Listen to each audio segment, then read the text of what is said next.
ইরাকি প্রতিরোধের তুমুল প্রতিশোধ। ইরাকের প্রতিরোধ যোদ্ধারা ইসরায়েলে 3টি বড় অভিযানের দায় স্বীকার করেছে। ক্রুজ মিসাইল আর ড্রোন ব্যবহার করে অভিযান পরিচালনা করে তারা। সম্প্রতি গাজায় গণহত্যার প্রতিশোধ নিতে এই হামলা চালায় ইরাকের ইসলামিক প্রতিরোধ।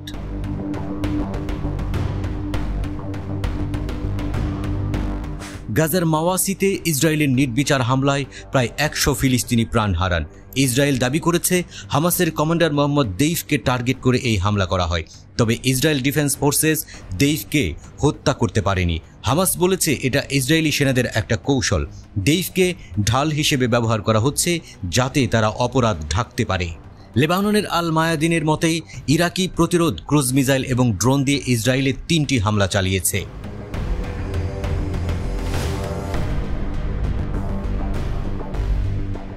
সন্ত্রাস বিরোধী যোদ্ধাদের একটি ছাতা গোষ্ঠী the Islamic resistance in Iraq তার টেলিগ্রাম চ্যানেলে প্রকাশিত একটি বিবৃতিতে জানিয়েছে, ইসরায়েলের বন্দর শহর ইলাত এবং হাইফা বন্দরে হামলা করা হয়েছে। কামিকাজে ড্রোন এবং অত্যাধুনিক আরকাব ক্রুজ ক্ষেপণাস্ত্র দিয়ে এই হামলা চালানো হয়।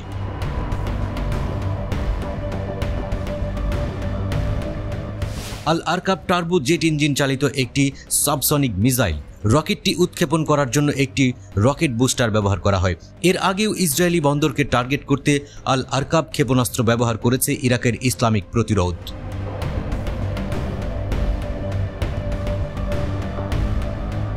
গ্রুপটি উল্লেখ করেছে তারা ইসরায়েল জুড়ে গুরুত্বপূর্ণ স্থাপনাগুলোকে লক্ষ্যবস্তু ও ধ্বংস করতে থাকবে। এরই মধ্যে ইসরায়েলে আক্রমণ জোরদার করার ঘোষণা দিয়েছে ইরান সমর্থিত ইরাকি মিলিশিয়ারা। ইসরায়েল ইরাক থেকে সবশেষ হামলার ব্যাপারে কোনো মন্তব্য করেনি। গাজা যুদ্ধ শুরু হওয়ার পর অসংখ্য ইসরায়েলি ও মার্কিন স্থাপনায় আক্রমণ করেছে ইরাকের ইসলামিক প্রতিরোধ। হিজবুল্লাহ ও হুথিদের মতো তারাও গাজা যুদ্ধের অবসান চায়।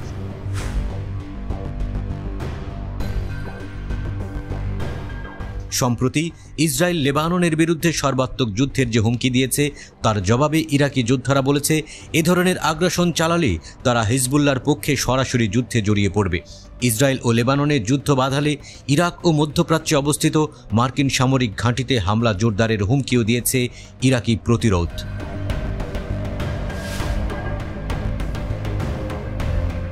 এএফপিকে দেওয়া এক সাক্ষাৎকারে ইরাকের ইসলামিক প্রতিরোধের একজন ফিল্ড কমান্ডার বলেছেন, লেবাননের বিরুদ্ধে পূর্ণ মাত্রায় আগ্রাসন চালালে হামলার বদলে হামলা হবে।